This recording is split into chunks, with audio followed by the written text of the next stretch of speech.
Fernando Frank con su columna de inteligencia artificial. ¿Cómo está, Fer? Muy bien, buenos días, un gusto. ¿Cómo estás? Buen día, con todas las luces prendidas ya, tenemos a los invitados muy encandilados más que iluminados. ¿Sí? Recién hablabas de esta canción que estaba sonando. Sí, quería que escuchemos la canción Multiviral de Calle 13, un temón que da el título al disco de Calle 13 del año 2014. Que te acerques al micrófono. Que me acerque Sería al la traducción de las Ahí señales va, del otro lado del video. Perdón. Con la guitarra de Tom Morello de Rage Against the Machine, una banda muy importante del rock de los 90 para acá. Y la presencia de Julian Assange, que creo que saben quién es Julian Assange, que es un periodista que tiene mucho que ver con la filtración de documentos que los poderosos del mundo no querían que se filtren, porque bueno, lo que me han pedido es que hoy hablemos un poco de democracia. Esa era la palabra, creo que es Día Internacional. Exactamente. Yo no sabía, para mí yo tenía el 10 de diciembre de la recuperación de la democracia en Argentina, y ahí estuve mirando que hay un Día Internacional. Y Assange dice algo en inglés en esa canción. Les recomiendo también el videoclip, está muy bueno, tiene una historia y una narrativa interesante vinculada con lo que vamos a charlar hoy. Dice Assange: vivimos en el mundo que tu propaganda creó. Se lo dice a los poderosos del mundo. Vivimos en el mundo que tu propaganda creó.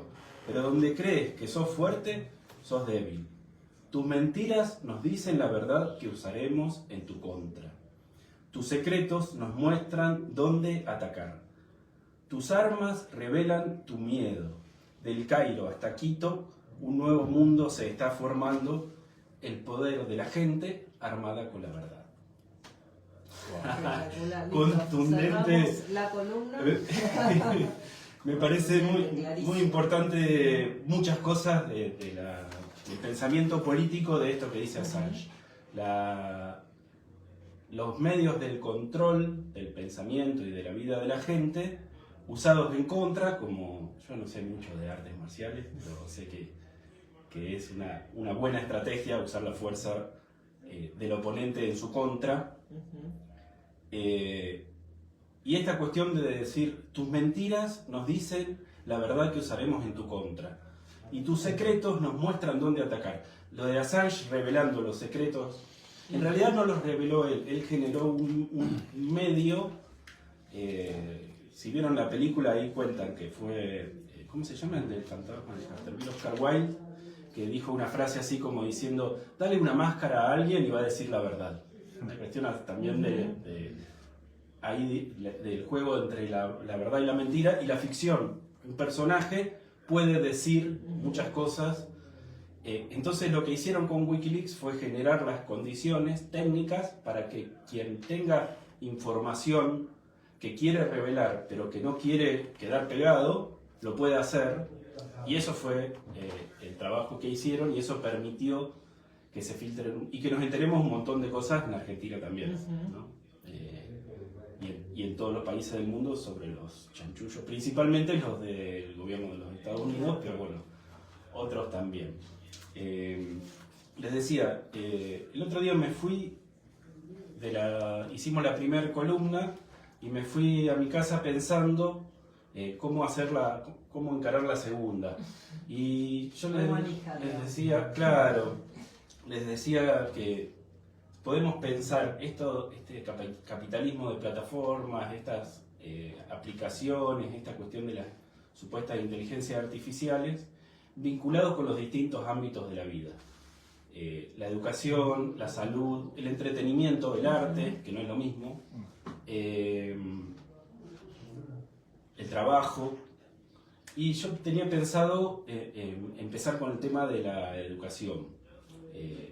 Y ahí les decía recién fuera del aire que mi idea era tomar la consigna también de la democracia y llevar la discusión de salud a la democracia, digamos.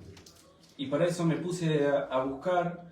Yo había leído una nota y la pude encontrar, y a partir de del nombre de la autora de este libro, me lo pirateé y lo empecé a leer, que se llama Marianne Wolf, y el libro se llama Lector vuelve a casa, del año 2020. Es muy interesante la investigación de esta mujer que tiene un hijo con dislexia y se dedica a estudiar las neurociencias de la lectura.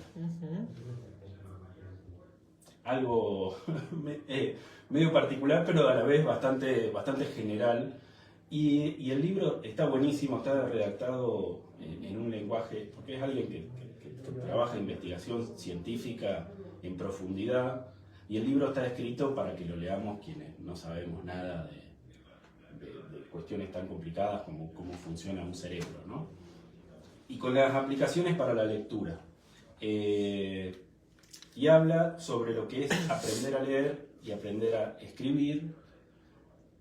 Y arranca diciendo que los humanos evolutivamente tenemos desarrolladas, que nacemos con una habilidad muy clara para el lenguaje, pero para el lenguaje hablado, ¿no? Escuchar, comprender, la empatía, ver las caras, ver los gestos. Repetir. Claro, el tema es la lectura y la escritura, que en tiempos evolutivos se inventaron hace 6.000 años y no nacemos. Es obvio, no solo no sabemos leer y escribir cuando nacemos, sino que tenemos que aprenderlo, y eso en el lenguaje técnico de las neurociencias es crear los circuitos. Como que tenemos las neuronas y hay que armar los mecanismos, los circuitos, el cableado, digamos, de eso. Entonces lo tenemos que hacer persona por persona. Y ahí está la cuestión de la educación, y ahí está el desafío de este libro, escrito en 2020, tomando la situación actual de la presencia de las pantallas en las primeras infancias, en las escuelas. Y bueno, por eso me parecía interesante traer este debate y vincularlo también con la, le podemos decir como querramos, pero con la formación de ciudadanos, ciudadanas, personas, pensando en la vida en sociedad.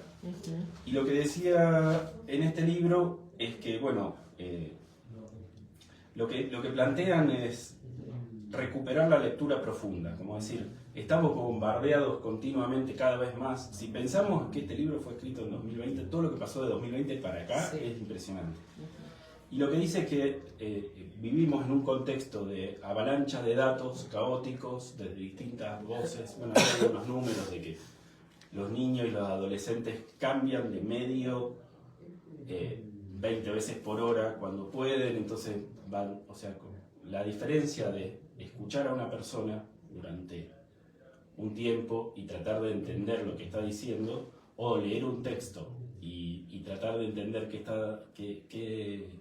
cuál es la idea, tiempo. Claro. Necesita un esfuerzo que se recompensa con placer de aprender, pero si no tenemos el ecosistema en las condiciones, no lo tenemos. Y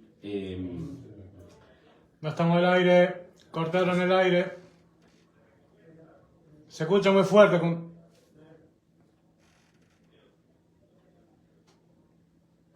Estamos al aire, ¿eh? Bueno, ahí solucionamos un pequeño problemita técnico.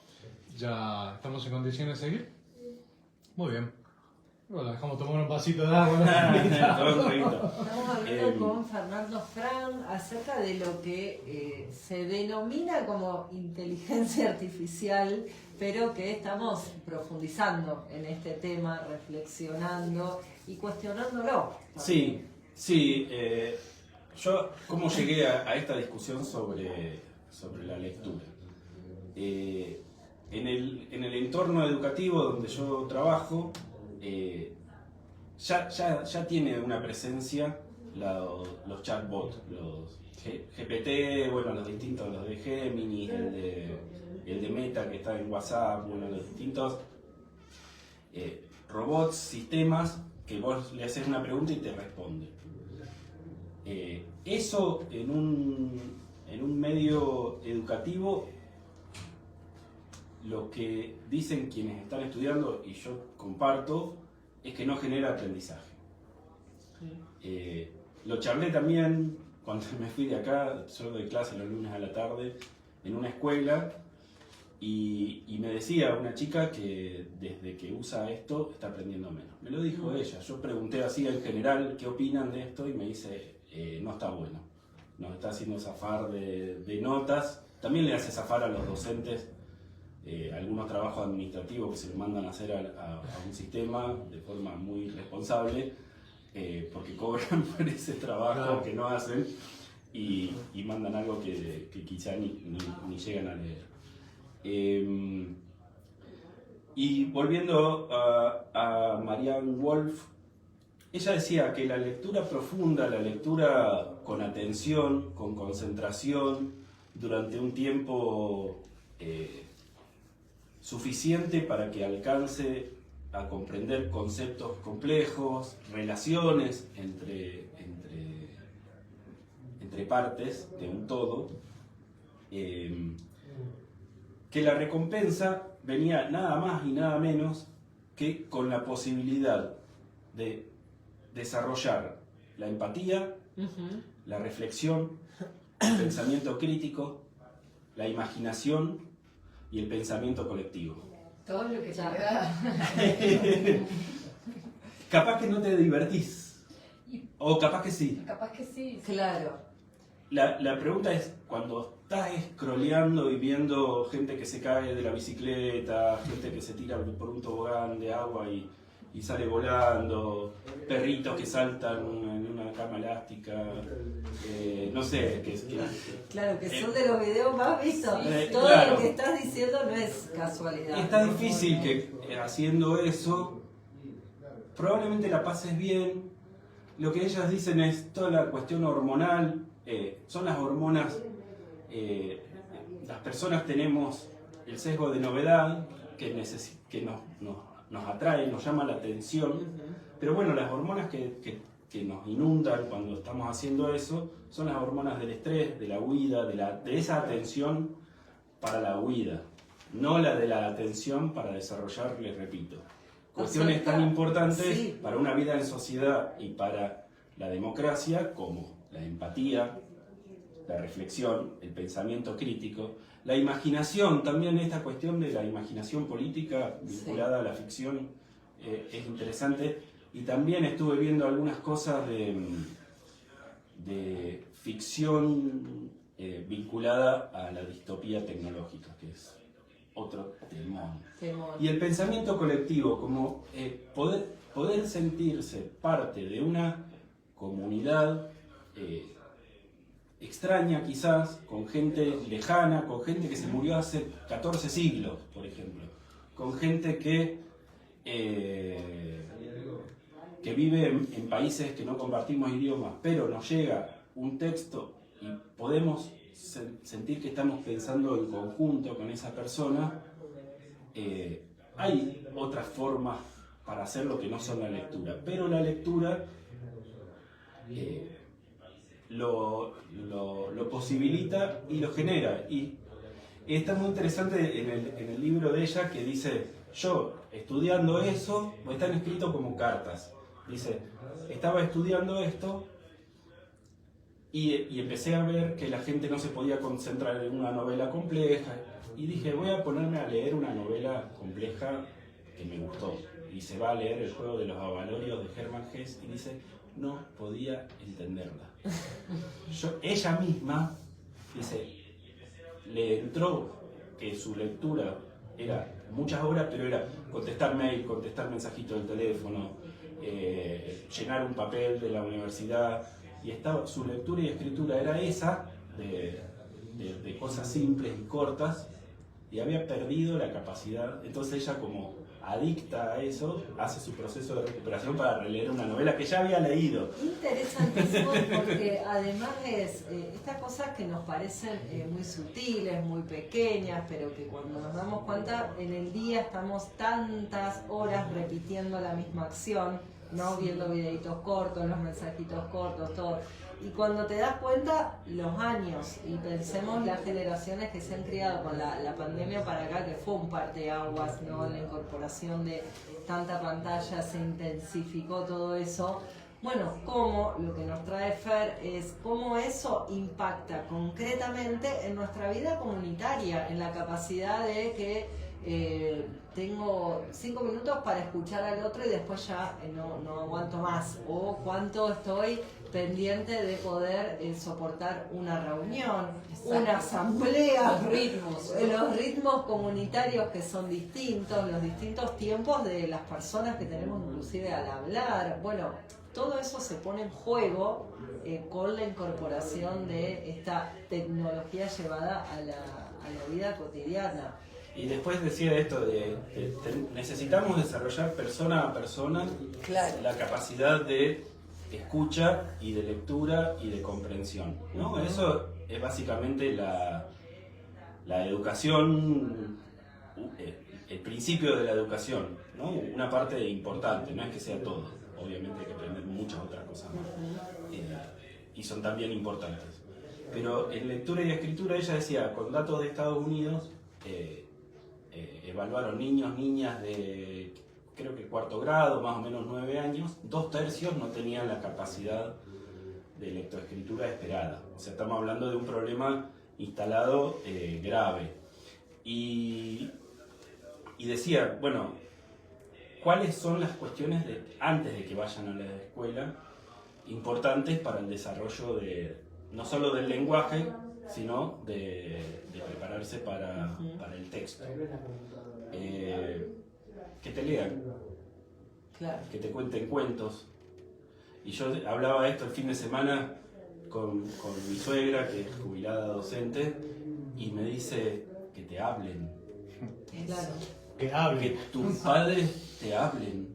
Básico. Vos sos un niño de 2 años. Claro, y yo me quedé así como medio... Escuchar un sonido ya simplemente, Me ¿no? corrió un frío por la espalda como diciendo, claro, tenemos esa imagen de, bueno, cada uno con su pantallita o cada uno con su trabajo. También esta cuestión, cuando ves materiales sobre el desarrollo del capitalismo digital y el trabajo, la cantidad de nosotras que trabajamos en la casa mientras los chicos están dando vueltas y capaz que vienen y bueno, el chupete digital funciona y no es hacer una valoración, ella lo dice como diciendo, no es que la madre no quiera al chico, es que le resuelve poder hacer 5 cosas al mismo tiempo.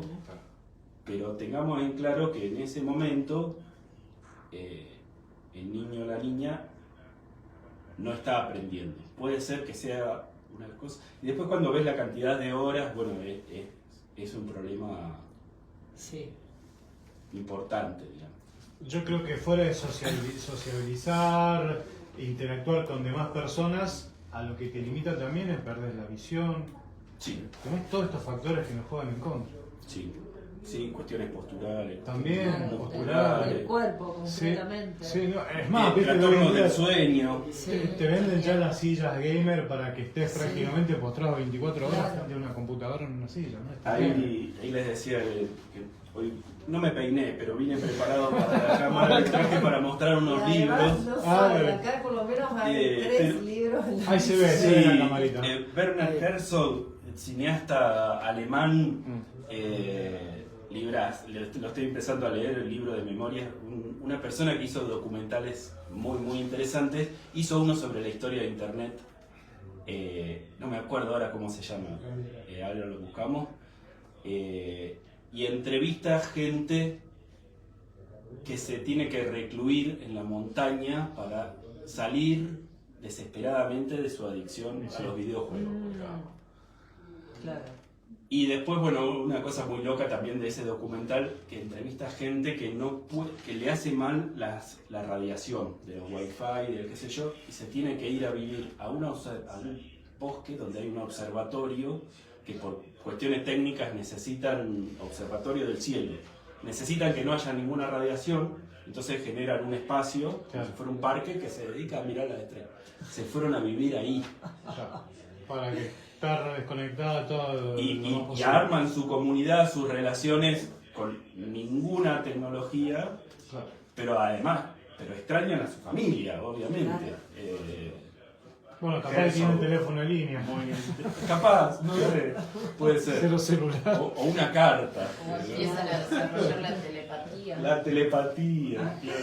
Claro, y estamos hablando también de hoy, en este Día Internacional de la Democracia. Sí. No es loco traer todos estos temas y cómo impacta todas estas formas de vincularnos. Nuestra salud mental, para arrancar individual y luego colectiva, obviamente, ¿cómo podemos construir una mejor democracia si estamos en estas condiciones, ¿no? Si ni siquiera tenemos la capacidad de escucharnos o de empatizar con los demás? Sí, y lo otro que, Fer, que vos traes siempre me parece que esto es un plan armado, pensado, no es una cosa aleatoria, sí. Y tiene todo un sentido, ¿no? Sí, las plataformas están armadas para...